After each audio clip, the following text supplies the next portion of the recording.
Assalamualaikum warahmatullahi wabarakatuh. Perkenalkan, nama saya Faria Mazaidan. Saya mahasiswa semester 2 program studi pendidikan guru sekolah dasar di Universitas Pendidikan Indonesia Kampus Serang. Dalam video kali ini, saya akan membahas sebuah studi kasus dalam mata kuliah Psikologi Pendidikan dan Bimbingan yang akan membahas tentang kebutuhan belajar siswa SD yang kesulitan berteman dan berbicara di kelas.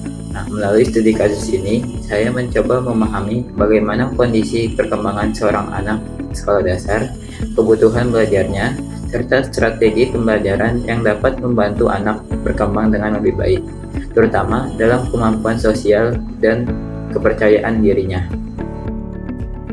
Studi kasus ini membahas seorang anak berusia 12 tahun yang saat ini duduk di kelas 5 SD. Anak ini tinggal bersama kedua orang tuanya dan sering membantu ibunya berjualan setelah pulang sekolah. Karena aktivitas tersebut, sebagian besar waktunya dihabiskan untuk membantu orang tua, sehingga ia jarang bermain bersama teman-teman di lingkungan di rumahnya. Di sekolah, anak ini sebenarnya memiliki kemampuan akademik yang baik. Ia mampu memahami materi pembelajaran dengan cepat dan menyelesaikan tugas dengan hasil yang memuaskan. Selain itu, ia juga tidak pernah membuat masalah di kelas dan mampu mengikuti aturan dengan baik.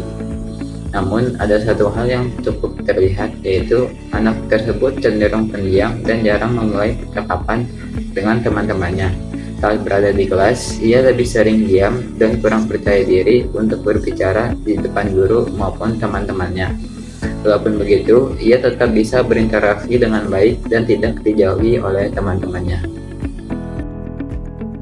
Jika dilihat dari perkembangan fisiknya, anak ini berkembang dengan cukup baik. Aktivitas membantu ibunya berjualan membantunya terbiasa bergerak aktif, sehingga kondisi fisiknya mendukung kegiatan sehari-hari maupun proses belajar di sekolah. Kemudian dari sisi perkembangan kognitif, berdasarkan teori Piaget, anak usia 12 tahun berada pada tahap operasional formal. Pada tahap ini, anak mulai mampu berpikir logis dan memahami hal-hal yang lebih kompleks. Hal tersebut terlihat dari kemampuan anak yang cepat memahami pembelajaran dan mampu mengerjakan tugas dengan baik. Selanjutnya, dari perkembangan sosial emosionalnya, anak ini sebenarnya memiliki sikap yang baik. Dia tidak suka bertengkar, tidak mengganggu teman, dan mampu mengikuti aturan di sekolah. Akan tetapi, karena lebih banyak menghabiskan waktu membantu orang tua dibanding dengan bermain bersama teman sebayanya, kemampuan sosial dan rasa kepercayaan dirinya itu belum berkembang secara maksimal. Menurut teori Erikson, anak usia sekolah berada pada tahap industri versus inferiority, yaitu tahap ketika keberhasilan belajar dan hubungan sosial sangat mempengaruhi rasa percaya diri anak. Dalam kasus ini, kemampuan akademik anak sudah berkembang dengan cukup baik, tetapi kemampuan sosialnya masih membutuhkan dukungan yang lebih lanjut. Selain itu, perkembangan moral anak ini juga terlihat sangat baik. Ia menunjukkan rasa tanggung jawab dan kepedulian terhadap keluarga melalui kebiasaannya membantu ibunya berjualan. Anak ini juga memahami aturan dan perilaku yang baik di lingkungan sekolah maupun di lingkungan rumahnya. Berdasarkan dari hasil identifikasi, deskripsi kasus, dan analisis perkembangan anak, terdapat beberapa kebutuhan belajar yang perlu diperhatikan pada anak ini. Yang pertama, yaitu anak ini mengalami kesulitan untuk memulai percakapan dan bergabung dengan teman-temannya. Ia lebih sering menunggu diajak berbicara dibanding memulai interaksi terlebih dahulu. Yang kedua, anak ini jarang berbicara di kelas karena belum terbiasa menyampaikan pendapat atau perasaannya di depan banyak orang. Yang ketiga, rasa percaya dirinya itu dalam bergaul masih kurang berkembang karena kesempatan bermain dan bersosialisasinya di luar sekolah itu cukup terbatas karena lebih sering membantu orang ibunya berjualan. Meskipun begitu, anak ini sebenarnya memiliki banyak potensi positif. Ia disiplin, bertanggung jawab, dan tidak suka berbuat masalah, dan memiliki kemampuan akademik yang baik.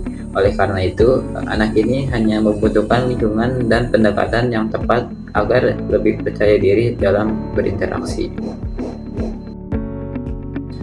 Untuk membantu perkembangan anak tersebut, terdapat beberapa strategi pembelajaran yang dapat dilakukan.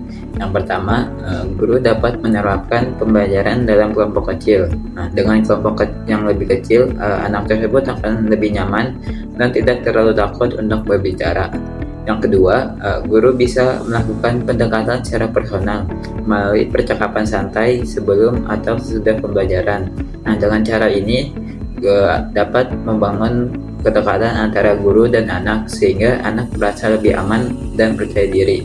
Nah, yang ketiga, guru dapat menggunakan buddy system, yaitu memasangkan anak dengan teman yang ramah dan suportif agar anak tersebut memiliki teman belajar yang membuatnya aman dan tidak sendirian. Selain itu, suasana kelas juga perlu dibuat aman dan nyaman. Guru harus memastikan tidak ada teman yang mengejek ketika anak tersebut mencoba berbicara. Nah, dengan lingkungan yang positif, anak akan lebih berani untuk menyampaikan pendapatnya. Terus juga dukungan orang tua juga sangat penting. Orang tua perlu memberikan waktu bagi anak untuk bermain dan bersosialisasi dengan teman sebayanya agar perkembangan sosial anak tersebut menjadi lebih seimbang. Nah, dari kasus ini saya belajar bahwa anak yang diam dan pendiam di kelas itu tidak selalu berarti ia malas atau tidak mau belajar. Bisa jadi ia hanya belum punya cukup kesempatan untuk berlatih berteman dan berbicara. Anak dalam kasus ini adalah contoh nyata ia tidak bermasalah secara akademik atau perilaku. Ia hanya belum terbiasa dengan interaksi sosial yang aktif karena waktunya banyak tersita untuk membantu orang tua. Nah, sebagai calon guru, saya berupaya menjadi guru yang lebih peka dengan tidak hanya memberikan nilai akademik, tetapi juga memahami bagaimana peserta didik berinteraksi dan merasakan suasana di dalam kelas. Nah, saya juga menyadari pentingnya bersikap sabar dan tidak terburu-buru, terutama dalam menghadapi anak yang pemalu karena mereka membutuhkan waktu untuk dapat membuka diri.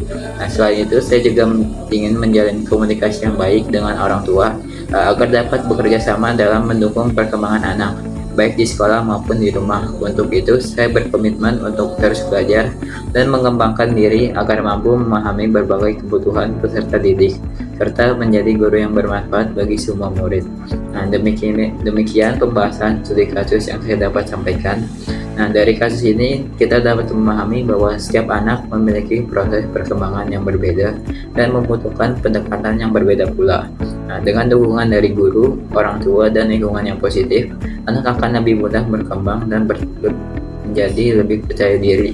Nah, terima kasih yang sudah menyimak video ini. Kurang lebihnya mohon maaf. Wassalamualaikum warahmatullahi wabarakatuh.